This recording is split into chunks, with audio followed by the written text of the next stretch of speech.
Welcome to Tucker Carlson Today. Let us know if you've had this experience. So you grow up in this country, you're maybe a Republican voter or a mild conservative in the sense that you don't want to change everything overnight. You're just instinctively distrustive of revolution. You're going about your business, raising a family, working at a job, all the while thinking that basically big companies are fundamentally on your side, not in every detail, but they're not actively working to, say, destroy your family or wreck your country. And then you wake up in the morning and realize, wait, actually they are. They're changing this country. The changes that I'm seeing are being led not necessarily by the federal government, but by private, publicly held companies that are effectively calling for revolution in the American social order, though not the economic order. What is that? Where does that come from? We've noticed this for years now. Hard to get your hands around it because it's such a big phenomenon, and yet there is a remarkable similarity to the way these companies behave. Whether it's generational stalwarts like Coca-Cola or new companies, new much more obviously radical companies like Twitter, they all have the same priorities. How is that? Is there some club these guys are all a member of? It's not Bohemian Grove. What is it? What are these ideas and where do they come from? So we've been spending, the past couple months looking for someone who can explain what the heck is going on with corporate America. And Stephen Sokup is the man. He's the author of a book called The Dictatorship of Woke Capital. He's the publisher of the Political Forum. He joins us now. Steve, thanks so much for coming on. Thank you very much for having me, Tucker. I appreciate it. So, this is just a fascinating subject, and you've really, I think, gotten to the bottom of it. But for our viewers who aren't familiar with you, who are you? Where are you from? How'd you get to where you are now? Well, I'm nobody, and that's intentionally so. In other words, you're wise. Okay, you've established that. I headed out to Washington, like a lot of people, wanting to change the world. Just fresh out of graduate school, I started working. What did you study in graduate school? I studied American politics. Wow. So I went to work in the Washington research office of a large brokerage house.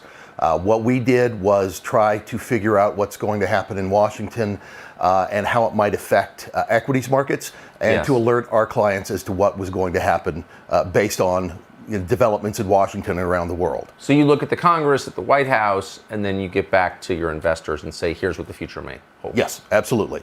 I spent about 4 or 5 years at that big brokerage house working for the guy who essentially invented the discipline of Washington research for Wall Street. His name is Mark Melcher, and he was the biggest and best known Washington research analyst for all of Wall Street. People loved him. They called him Wall Street's philosopher. And he was, as I said, he was the #1 rated analyst for years until 2000, when we had been spending quite a bit of time talking about political corruption and about how political corruption was the greatest risk to financial markets for the foreseeable future. In the United States? In the United States, absolutely. The United States, we argued, was on the verge of becoming a banana republic. The types of things that went on when Bob Rubin was the Secretary of the Treasury, the types of things that went on while Bill Clinton was president, the entire second term of his presidency was very dangerous, we thought, to the integrity of American business and the integrity of capital markets. Just before the 2000 election. Interesting. So let me just ask you to pause and say, I covered both terms of the Clinton administration, and there were, we had a lot of concerns about the behavior of those administrations, but I rarely heard any sober person call them corrupt in the sense that you're describing. Well, the actions that Bob Rubin in particular took with respect to the Mexican peso bailout, and then there was the long-term capital management bailout, and there were a handful of things that bordered on corruption. And our admonition at the time was that we should be careful that getting politics too involved in finance, getting politics too deeply integrated into the capital markets would eventually be a very serious issue. The chairman and CEO of our parent company didn't particularly care for what we were saying, and why? Well, he was friendly with Bob Rubin? No, actually, with Bill and Hillary Clinton, and took them on his private jet and flew them to the home city and showed them around all the important changes they were making in the home city and how they were trying to improve the city, etc. So he was friendly with them, and he was unhappy with us calling them out. So our firm took the #1 rated analyst, the guy who essentially created the category, and fired him 2 weeks before the 2000 presidential election. 2 weeks before the most important election in our lifetimes at that point. Well, that's kind of a shocking story. It is a shocking story, but it goes to show you that they didn't care about what we were saying. They didn't care about research whatsoever. They didn't care about the truth. What they cared about was making the people that they thought were powerful happy. So we ended up essentially... Which is a sign of corruption right there. Absolutely. So if you're investing in capital markets, your primary consideration should be economic factors, right? Is this enterprise growing or not, or whatever the measurements are. It shouldn't be your proximity to power. That is corruption, right? Yeah, absolutely. And that's what we found out very quickly, is that it doesn't matter if you're telling the truth. If the truth is uncomfortable to some people who have enough power to make you uncomfortable for telling it, they will certainly make sure that you suffer the consequences. Were you shocked by this? I was shocked. It was very surprising. Plus, I was 28, 29, 30 years old, I don't recall, but I was suddenly out of a job. So you got canned too? Well, I got canned too as part of his team. He was the senior analyst, I was his associate analyst, and so I was out on the street as well. And at his age, he got a fairly significant severance buyout, but I didn't. So I was very worried about what would happen. And as it turned out, I made sort of a interesting decision that turned out in the end to be the best decision that I could make, and that's I called one of the other Washington research shops in town and said, hey, look, we just got fired. We can help you. I know you just lost your senior Washington analyst. We can help put your shop back together. And that was the Lehman Brothers Washington office. So we took...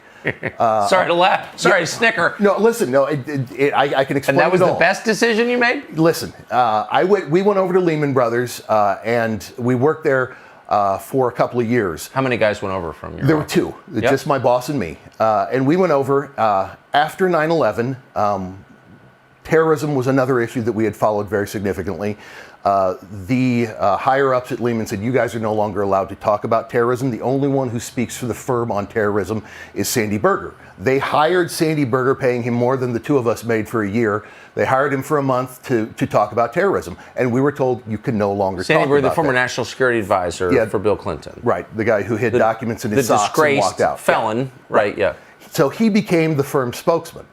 Over the next several months, as we began to pursue the corruption angle again, we began to write pieces for our clients about the corruption in China and about the risks that were associated with investing in China, because at that point in time, that was the new frontier. All of the investment banks were opening up the new frontier in China, and every time we wrote about it, we were told we're spiking the piece. The bank is doing deals with the government of China. We have no interest whatsoever in you calling the butchers of Beijing the butchers of Beijing, and warning our clients that there is a risk here. So eventually we ended up quitting and starting. Wait, but how does that serve the clients? Well, it didn't. It didn't serve the clients at all. It served the investment bank, which is what, as we found out 8 years later or 7 years later, Lehman Brothers was all about. Was doing what they thought was best for the bank. How did Lehman do in the end? Well, Lehman did very well in the end. I always think about the Despicable Me. In the first movie, he goes into the secret lair of the Bank of Evil, and the sign pops up. It says, Bank of Evil, parentheses, formerly Lehman Brothers. And I think, I worked there. Yeah, I know that. So we started our own firm, and what we decided to do, me and Melcher, was to tell the truth to our clients. We've spent the last 18 and a half years telling the truth. There's no investment bank to tell us no. There's no headquarters to tell us no. There's nobody to fire us. There's nobody who can do anything other than the two of us. And what we do is we tell our clients the truth. So you're still working together? Absolutely. After how many years? 25 years this past September. That's amazing. Yep. That's wonderful. That's what I've done. That's how I got to where I'm at. And I've largely been invisible ever since. A small handful of clients who actually believe that the truth matters, who actually believe that the truth can help them get the best returns on investment for their clients, have been our supporters over the years. And that's where we've been. That's what we've been doing. So it's kind of a philosophical and economic question.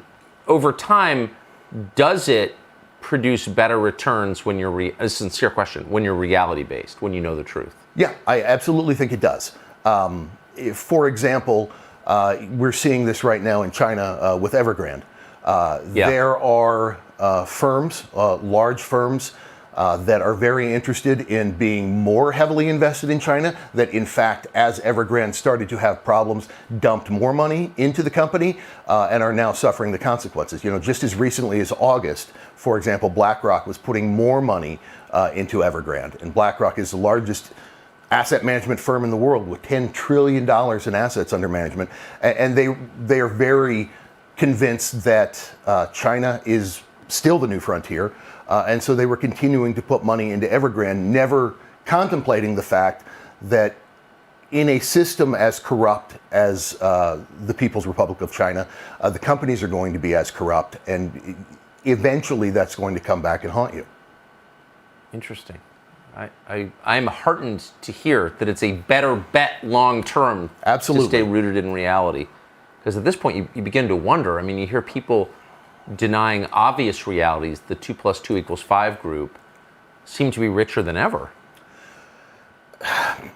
Yes, there are some short-term benefits to denying long-term problems. You could make, for 20 years, people have been making money in China hoping that the collapse didn't happen while they were invested heavily.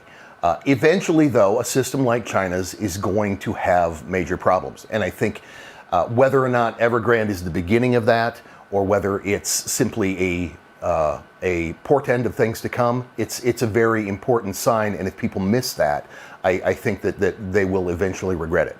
This is not why you're here to talk, but I'm just Right. interested, since you brought it up and since you do it for a living. Right. What problems do you think China's going to have going forward? Well, first of all, you can't trust any of the numbers from China. If the government tells you that GDP is X, you can probably bet that GDP is X minus Y.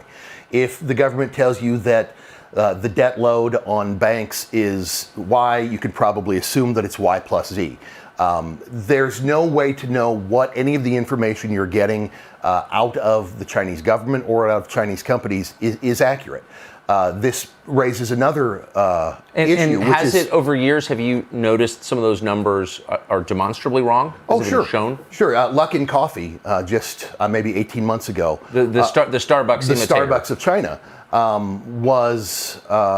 it turns out that they were just fabricating numbers for sales, for number of operations they were opening, for all sorts of things. They were just making things up, and a lot of American companies, including, again, BlackRock, got hurt by that. Interesting.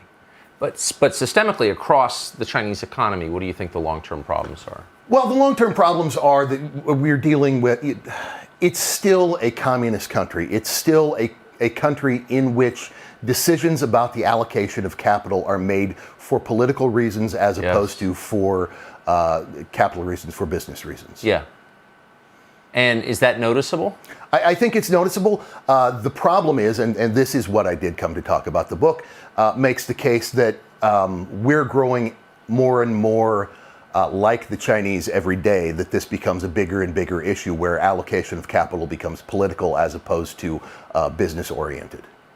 Yeah, you rarely hear people push back against that. So from the perspective of those of us who are not in business, some of these larger trends are mostly invisible, though everything you've said I sense is true, based on my limited knowledge of it. But our interaction with these big companies takes place at the consumer end or in the media. Correct. And we see them saying these things that are just so far beyond the scope of traditional American business thinking that you just wonder, like, who the hell are these people and what are they talking about? And at the heart of a lot of this change is something called environmental social governance, ESG. Yes. Right? So this is a principle, and I want to let you explain this since you're the expert, but I want to root our viewers in this with a montage of 3 finance figures talking about why ESG is essential to their plans going forward. Here it is.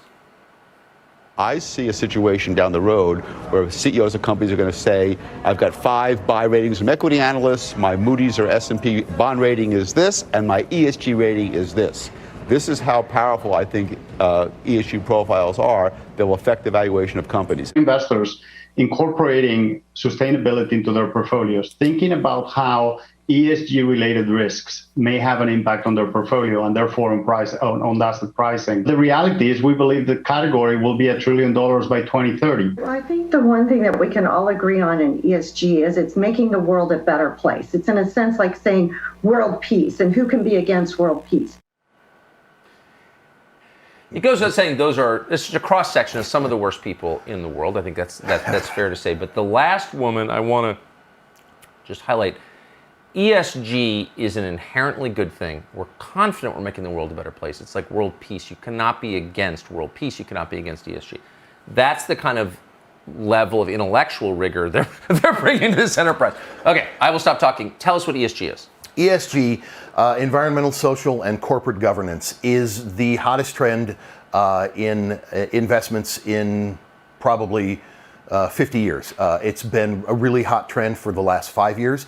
People are dumping money hand over fist into ESG funds. ESG intends to rate companies, to identify companies that are the best buys for investors based on their environmental record, on their social record, and on their governance records. Now, if you ask me, the G is the one that doesn't belong there because governance is important. Governance of the company itself. Absolutely. The E and the S are, they're inherently moral positions that have a determined moral outcome that is not necessarily in line with the morality of capitalism. The morality of capitalism, or the morality of my family, yep, for example. I mean, because it's a absolutely. very specific. These are not companies working to preserve gun rights, for Right. example, or protect the unborn. I mean, this is like they're buying into a political agenda. It sounds like. Yeah, absolutely. It's all political. And what environmental means is sustainability. What the people who are pushing the E in ESG are pushing is for companies that are environmentally sustainable, the companies that are going to be able to survive the transition to net zero carbon emissions, the companies that are preparing for the global climate future. Okay, so but even environmental is narrowly drawn. I think of myself as probably on the extreme end of environmentalism. Personally, I live in the woods. I love nature. But these aren't people who are trying to stop the clear cutting of forests. This is only about climate, correct? This is absolutely only about climate. And even with respect to climate, there are tons of different interpretations. So ESG can be anything anybody wants it to be, but ideally it's something that is promoting a better climate future. And ESG is interesting in that it's coercive. But also it's so broadly defined as to be amorphous. Like it's environment. What does that mean? Who doesn't care about the environment? Social. Who doesn't care about the social good? Everybody does. Well, Tesla, for example, one would assume that Tesla is a ESG darling. That with moving away from fossil fuels, burning the internal combustion engine, etc., that Tesla would be something that people in ESG are very interested in. But Tesla, in fact, has pretty crummy ESG ratings. And in large part, that's because Elon Musk has resisted reporting their environmental data as opposed to actually doing something for the environment. He's resisted reporting. So he's resisted the bureaucratic nature of ESG, and that has cost him and his company their ESG ratings. I have too many questions to ask you, and I don't mean to pull you off track. So ESG ratings, there's an actual rating system. There are several actual rating systems, and none of them are consistent with one another. Okay. It's all about who can get into the business, who can take advantage of the market that's demanding this, who can make a little money providing consulting services, and who can take advantage of this idea that people want their investments to make the world a better place. And by better, you mean more left-wing? Most of the investors are looking for left-wing, yes. Okay. So is there any ESG company that's not left-wing? I mean, can you get a high ESG rating by fulfilling a social mission that a conservative would agree with, an environmental mission that a conservative would agree with? A lot of conservative environmentalists out there.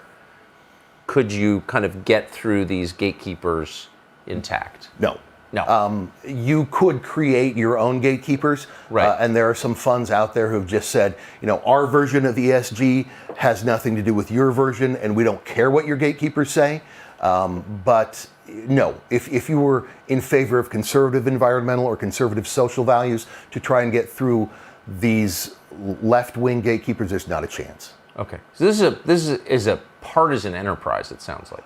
It's most definitely an ideological enterprise. Right. Which aligns with one political party but not the other. Yeah, absolutely. Okay. And aligns primarily with the ruling class as well. Yes, which is indistinguishable from that party, I would say, at this point. It is basically non-ideological. It's the people who have power now would like to retain that power, and this is one of the means they use to achieve that? Yes, absolutely. Huh. So tell me about the gatekeepers that we have now for ESG. Well, there are tons of different gatekeepers. There are rating services.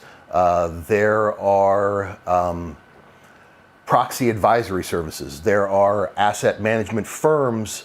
I hate to keep harping on one company in particular, but BlackRock, which is led by Larry Fink, with its $10 trillion in assets under management, has for the last 2 years been telling companies that its primary investment criterion will be sustainability. It's not your balance sheet. It's not, how many customers you think you can get. It's not how well you're doing with respect to creating new products. The only thing that matters, or the thing that matters primarily to BlackRock, is sustainability. And so sustainability. I mean, these are people who build dollar stores and erect high-density housing and push for mass immigration. I mean, that's not, none of that is sustainable. All of that is a blot on God's creation. Like, these people hate the environment, but Larry Fink gets to decide what's environmentally sustainable? Yes, absolutely. Well, that's what he says. And in fact, he has $10 trillion behind him that he gets to push that. And the most frustrating thing about that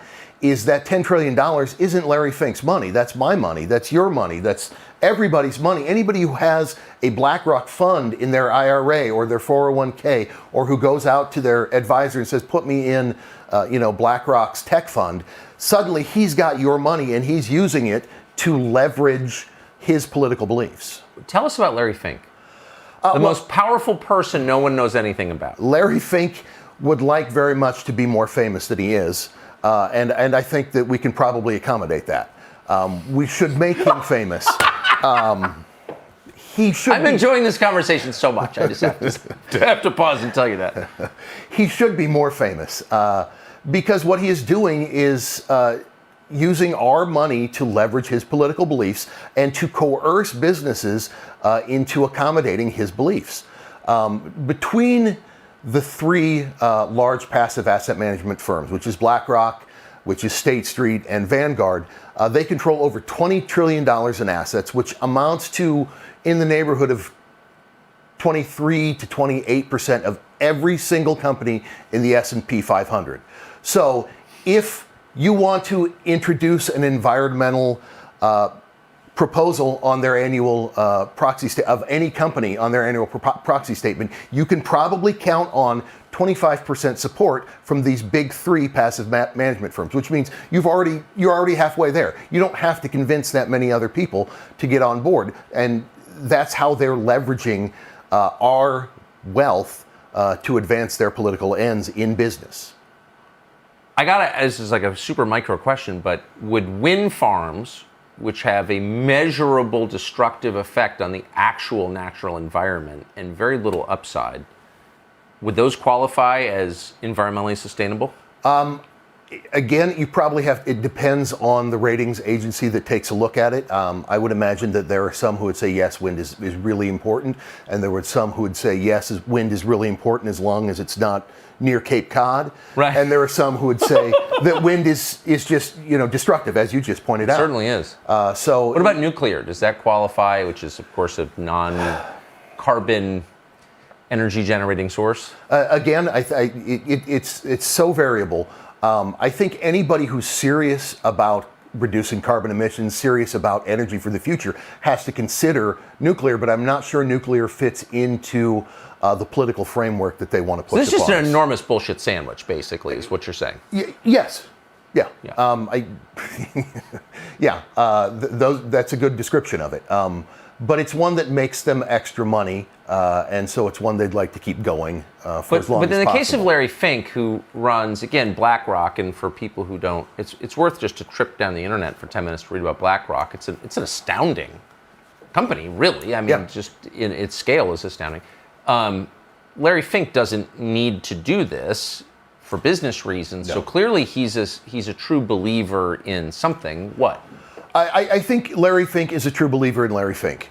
I think that when you look at the people who are pushing some of these environmental plans, some of these ideas, some of the politicization of our capital markets, you get all sorts of motivations. And I think Larry Fink is what in politics or religion they would term a Gnostic. He believes he has the key to saving the world. He believes a Gnostic, yes. not agnostic, no, Gnostic. A Gnostic, yes. He believes he understands how to save the world, understands how to tame the Chinese Communist Party, how to do all of these things that other people don't understand. He believes that he has the secret, and if people would just shut up and listen to him, he could fix everything.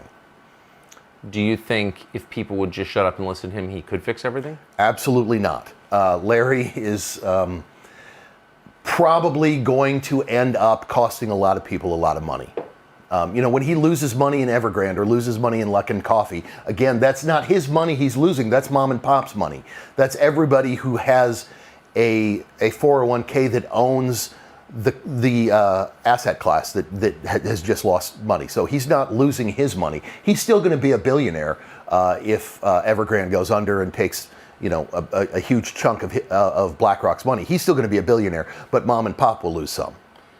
One of the really striking changes to the American business environment is its wholehearted entry into the most divisive kind of zero-sum race politics. Something I never thought I would see, ever. Even during the bad old days of segregation, companies didn't weigh in, on behalf of segregation in the way that they're weighing in on behalf of Black Lives Matter, which is every bit as evil by the same measurements, I would argue. But they are. And Larry Fink is definitely. What is that about, I wonder? Again, I think it's about control. I think it's about having the right to tell other people what to do. Having the right to make sure that they follow what you think is in their best interest, as opposed to allowing them to decide their best interest for themselves. Interesting. Let me play you, you're very familiar with this, but just as an example for our viewers, this is Scott Kirby, who's the CEO of United Airlines, one of our biggest, I think it's number 2, big airline, of course, very old airline, on CBS explaining the business imperative of diversifying their pilot ranks. Here he is. Only 7% of United Airlines pilots are women, one of the highest percentages in the industry. And 13% of its pilots are people of color. They simply don't have the access or the opportunity. In an exclusive interview with CBS News, United CEO Scott Kirby is announcing a new effort to bring balance to the flight deck. We're excited at United to be announcing the United Aviation Academy to address the structural issues with the makeup of our pilots. There's so many questions. One, why is that guy wearing a mask inside an airplane hangar? But second, what is this? So in a rational world, you would not pay any attention to the color of your pilots because any skin color does not confer expertise. Expertise is measurable. Are you a good pilot or not? they're introducing with maximum aggression and the help of CBS News in a totally irrelevant criterion into their hiring standards. This is a major change in the way our country runs. Why are they doing that? Well, in large part, it's because they want to buy themselves grace on the cheap. These are people who understand that they're making billions of dollars, understand that they're expanding income equality, understand that what they are doing is, by traditional left-wing standards, truly evil economically. I don't think it's evil. You don't think it's evil. Most people don't think it's evil. Making money is what a company is supposed to do. But because most of them are educated in American schools, educated in American universities, American business schools, they tend to be left-leaning. And so they believe that what they're doing is wrong, and that the only way for them to make up for that is essentially to buy indulgences, to buy grace on the cheap, and to take what social factors they can find and say, hey, look, we're doing good here. Look at us, we're atoning for our sins. In the case of, I don't know, airline pilots, heart surgeons, structural engineers, I mean, there's certain jobs where you really have to be meritocratic, purely meritocratic in your hiring, or else there are massive safety consequences. If you start hiring pilots on the basis of appearance rather than skill, at some point your planes are going to crash. That's just common sense. Right. So, I mean, if you're Scott Kirby, that's not a concern for you? Well, it should be. I'm not entirely sure why it's not. But if I were running an airline, it would concern me if I were putting people into the cabin based on anything other than their credentials as a pilot. And that mean, and that applies to white pilots or blue pilots or green pilots. It's a matter of the way you think. It should be only based on the relevant criteria. Your appearance has no role in your ability to fly a plane, does it? No, absolutely none. And the fact that he's putting that at the forefront of his selection criteria is definitely something that makes me uncomfortable. It should make him uncomfortable, and it should make his shareholders uncomfortable. I got to ask, since you've been studying companies your whole adult life, more than 25 years, sounds like close to 30 years, you look at someone like Scott Kirby, whom I don't know, CEO of United, he's so clearly mediocre and kind of pathetic and dumb and wearing his little mask and all this stuff. How did that guy end up running United Airlines? Or all these people, there's so many, it's not just Scott Kirby, it's like all of them are like that. Who hires them and why? Well, there is certainly a component of, we see the same thing in the military, where the people who are best able to get along are the ones who stay in the profession or stay in the organization the longest. It doesn't matter necessarily what his skill is in running the company. What matters is his skill in talking to his bosses, in talking to his employees, in talking to shareholders, in sort of putting all of that together and not offending anyone. So he's sort of survived the trial, and that's where he ends up as the head of the organization, because he's gone through the obstacle course. So the system rewards ass kissers, not ass kickers. In most corporate situations, absolutely. Larry Fink, as we were just talking about, built his company. Larry Fink should be the CEO of BlackRock as long as he wants to be. Kirby at United is probably not the ideal person to run that airline. He's probably just somebody who managed to get into position because he was able to, as I said, to survive the trials. So how often, again, as someone whose job it is to study these organizations, these companies, publicly held companies, how often do you see that? You look around at all these CEOs, how often do you see like a really extraordinary person, a leader, an innovator, a builder, someone who's like fully a man, to be blunt, and how often do you see the Scott Kirby types? Well, you see more of them more often over the past few years. I think that's probably the direction that American business has moved, and that's part of the problem as well, is that the people who are able to get credentialed and able to survive the obstacle course are the people who end up on the top. There are very few any longer who are truly creative people, and those are the people that we know about. We know Bill Gates, right? We know Steve Jobs, we know Larry Fink. We know the people who took their own risks, took the initiative, and built their companies out of nothing. We know those people. largely because there's so few of them. Interesting. So I look at Citibank. Right. Been around a long time. I think I've got a little Citibank credit card in my wallet. And everyone knows Citibank. Right. The person who took over Citibank seems like an idiot to me. Just her internal directives are like 100% political, nothing to do with banking. I don't know if that's your perception too, but you got to wonder, like a company like that, can that company survive for say 20 years? Unfortunately, the way the system is rigged, they probably can. The way that they've been able to manipulate the financial system, the way they've been able to manipulate the shareholder system, that she will probably survive, the company will probably survive, but it will not perform at an effective measure. It will perform at a less than ideal clip. So it's something that we should be concerned about, but in banking, there are so many different ways to cheat the system that I think that there will probably definitely be a Citibank in 20 years. I can't say as much for all of the S&P 500 companies, but certainly most banking companies will figure out a way to cheat the system. And in fact, we've seen how effectively they do that within the past couple of decades. With the Great Collapse, they were able to save themselves. That's right. Because it's not just retail banking. I mean, there's right. Absolutely. So, but other of these companies are consumer-facing companies. Mm-hmm. Coca-Cola exists because it sells soda. United Airlines exists because you buy plane tickets.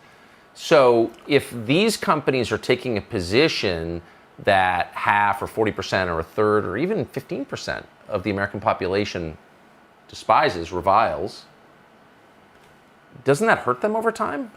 It should. Unfortunately, part of the problem is that people are unaware of what's happening. Raising awareness about what American business is doing, how it's doing it, and why it's doing it is one of the reasons that I wrote the book. I want people to understand what's going on in business and what's going on behind the scenes financing business, and to understand how radically political that has become and how dangerous that is to what we understand as America, what we understand as a free enterprise system, the engine that brought America to where it is. This is a tremendous risk, and eventually it will have unpleasant and uncomfortable ramifications. How free are, I mean, a lot of conservatives, I should say, have been very slow to criticize corporate America because they believe in free markets, as they often say, free minds and free markets. Right. That was somebody's slogan in Washington at some point. And I think most conservatives agree with that. I mean, they don't want heavily regulated markets. They really believe in capitalism in its purest expression. Right. Does that system, the free market system, still exist at scale in this country? It does, but it doesn't really exist in big business. I think that we have gotten to the point where our federal government supports business when they should be supporting markets, which would involve supporting smaller businesses. The overwhelming majority of Americans work at small businesses. The overwhelming majority of Americans buy products from small businesses. And yet small business has almost no political clout. Big business has all the political clout, and big business is basically dragging the government along by its nose. One of the main victims of the corona hysteria for the past couple of years has been small business. Absolutely. So now that the smoke is beginning to clear, what does the picture look like? So it's January 2020, what percentage of the economy was represented by smaller businesses? What do you think that'll look like going forward? I'm afraid that it's going to be even a lesser percentage every year henceforth, in large part because what we've gotten ourselves into is a system that, and there's some debate among those of us who study this, whether it's a corporatist state or a corporatocratic state. I tend to think... What's the difference? A corporatist state would be collusion between business and government in which the government is pulling the strings. Right. A corporatocracy would be the same collusion, but business is pulling the strings. I tend to think that we're in what we would call a corporatocracy. Yes, I agree with that. On the basis of no evidence. Just watching as a daily news consumer. That's what it looks like to me. I definitely believe that government is doing what business demands of it as opposed to the other way around. That seems even less healthy than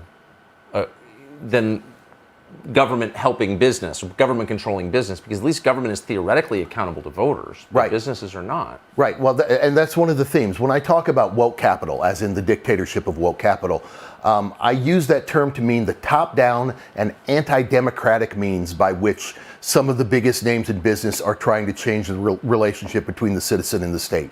And so the anti-democratic nature of it is one of the key components to what is going on and why it matters so much. Tell us how it's anti-democratic. Well, you and I think, probably started in Washington about the same time, Yep. mid-1990s.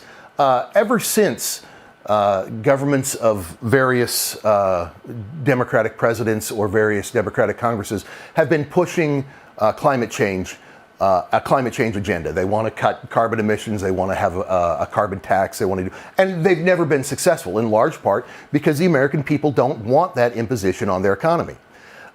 So what? Have you ever seen polling that suggests a majority of Americans thought climate change was the biggest crisis in their lives? Absolutely none. In fact, I think, may or may not be in the book, but about the time I was writing the book, I documented some of the numbers, and people think the economy, by at least double, if not triple, is more important than climate change. So if you're going to have to hurt the economy to make any sort of progress on climate change, then what you're doing is essentially against the will of the overwhelming majority of the American people.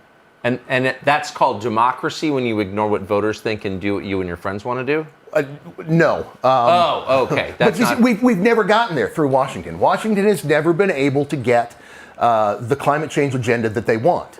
But what our ruling class has figured out is that there's a way to go around the government. There's a way to enact this climate change agenda without having to get the approval of the voters. And that's what ESG is. That's what woke capital is. That's what BlackRock and Vanguard and State Street and all of the activist investors are doing, is they're going around the American people. They're taking this into their own hands, saying, we don't really care what you, the American people, want. This is what we think is best for America and for business. And so we're going to make sure that you get this.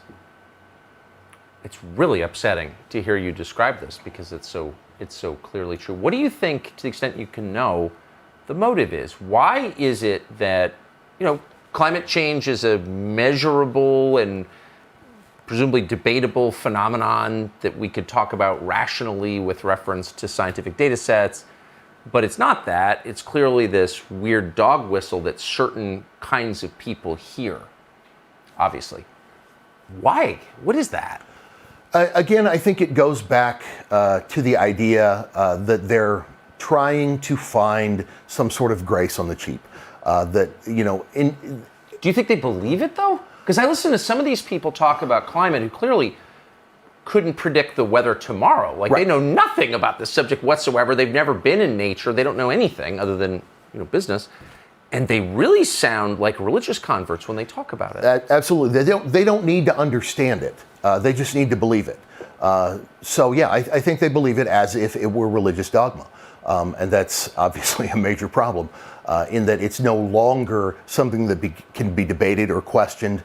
It's something that is, in fact, gospel, almost literally gospel truth that we must accept and do regardless of whether or not reason or rationality suggests otherwise. That's great. So we've got religious nuts at the helm. Oh, sure. Yeah, absolutely.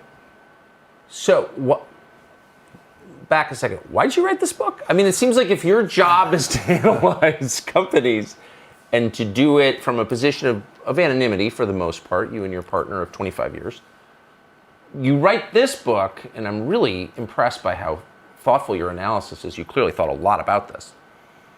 Why make this public? Why not make this a report to your clients? Well, I've been talking about it with my clients, and unfortunately, this is stuff that, until I started investigating this, until I started really diving deeply into this, I didn't know how thoroughly politicized American capital markets had become. And by the time I got sort of a sense of what was going on, it shocked me. And I know that it shocked a number of my clients, and these are large asset managers who've been around in the business a long time. They were surprised as well. And I figured that if it's something that surprised me and it's something that surprised them, it's something that the American people definitely need to know about. You do it for a living, they do too, and neither of you understood Right. its magnitude. Right, and the people need to know what's going on. We need to make sure, raising awareness seems to be, a cliche that the left uses all the time, but we definitely need to raise awareness about this issue and make sure that people understand that this is taking place. Is anyone pushing back against it? Well, I don't think they see us yet as significant enough to do so. If you look, for example, at who is out there filing shareholder resolutions, which is one way that they advance their political beliefs with companies, is to pass shareholder resolutions that change the way these companies are supposed to behave. If you look at the people who are writing them, who are funding them, who are passing them, you're looking at probably 200 organizations on the left and one on the right. The Free Enterprise Project at the National Center for Public Policy Research is the only organization doing this from a conservative perspective. So I don't think they think of us as a threat. I think they think of us as, sort of a reactionary joke at this point. What about asset managers? Do any of them say, this is too stupid, I'm not participating? Well, certainly a lot of them do, but here's another one of the problems. I mentioned earlier that proxy advisory services are part of the problem. There are two proxy advisory services in this country that dominate the market. They're Glass Lewis and ISS, which is Institutional Shareholder Services. And every year when these asset managers have to vote on shareholder resolutions, they have to vote on whether or not to retain the CEO, whether or not to retain the board, etc. They're supposed to do what's called due diligence and look at all of these shareholder resolutions and figure out what's in the interest of their clients, etc. But because there are so many companies and they hold so many companies and they have so many different funds, it's nearly impossible for every asset manager to go through every company and every shareholder resolution. So seeing a niche in the market that they could fill, these two companies, these two proxy advisory services said, look, we'll do the due diligence and we'll tell you how to vote. Well, both of these companies are radically left-wing, and what they're doing is they're telling asset managers, what you want to do is vote for X, what you want to do is vote against Y, and they're almost entirely left-wing proposals that they're having them vote for, and more conservative or more status quo proposals that they're having them vote against. So the proxy advisory services, who also make a ton of money on consulting, telling companies how best to become ESG friendly, a major conflict of interest, are driving the way asset managers vote. And they're driving them to the left without most of these asset managers even realizing it. The takeover is complete. Yeah, it's fairly thorough. In the introduction to the book, I refer to it as Carl Sandburg's onion, where you peel a layer and there's another layer and another layer and another layer. And just when you think you've got a handle on what's going on, there's something else that they're doing that is just radically affecting the way capital markets and business function. So let's say you've got a little bit of dough you'd like to invest, but you have sincere beliefs and values, and you don't want your investments to undermine those beliefs and values. Like, let's say you really care about your family and you want your kids to grow up in the country that you did. Where do you invest your money? That's a good question. There are a handful of funds that have been developed over the past couple of years that are attempting to push back at this, against this. There are a handful of retail wealth advisors that are attempting to put together portfolios to push back against this. And there are a handful of very small asset managers who are doing the same. But there are not very many of them. They're not very large. They're not very well known. And so it's very difficult to find investments where you can say, hey, I'm just going to put my money here, you take care of it, you manage it, but you do it in conjunction with my values. It's very difficult at this point. Even if you have, say, BlackRock funds. Your advisor has you in BlackRock funds, and you say, well, keep me out of ESG.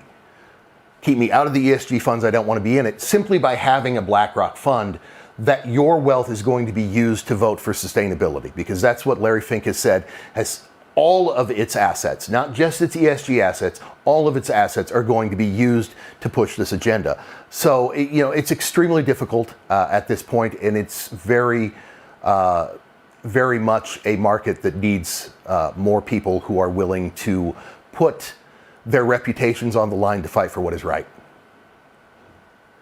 I have to ask you, just in closing, since you do this for a living and we don't have a lot of people in the studio with your background, we should probably have more.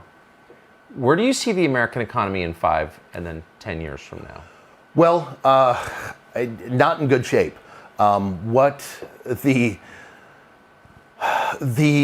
amount of debt that we've taken on in the past 18 months or so is extremely worrisome. We've already started to see some of the effects of that with inflation.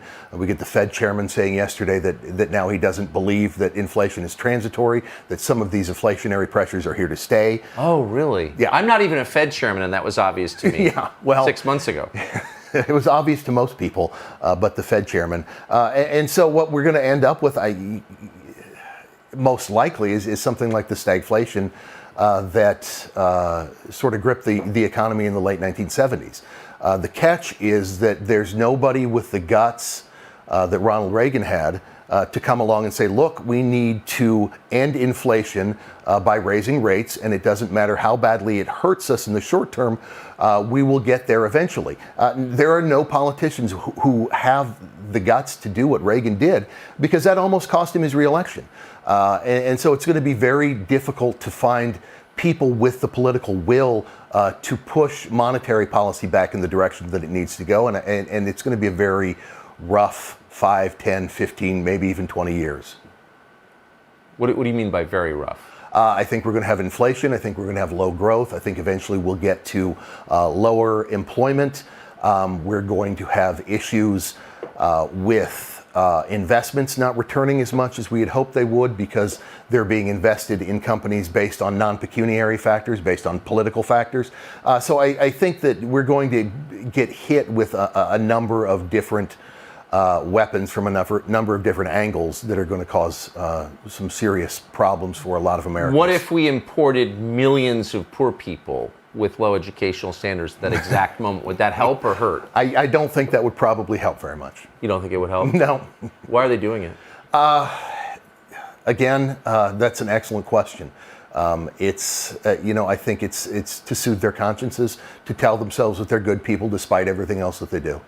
Is there any way that we could move all of these social ills to Aspen and Martha's Vineyard? Well, if we could, I think that'd probably be a good idea. What an interesting conversation that was. Thank you. Well, thank you very much for having me. Amazing. I appreciate it. Amazing. This is one of those segments. It's probably the only segment we've done so far where I wasn't directly involved in it. You just showed up on my list. I was like, oh, this should be interesting, and it was really interesting. Well, good. I'm glad. I'm grateful that you came. I'm glad you had me. Very much. Hopefully this will be good for both of us. Thank you. Thanks. Tucker Carlson Today is the name of the show. New episodes every Monday, Wednesday, and Friday here on Fox Nation. We will see you every weeknight, 8 p.m. on the Fox News Channel.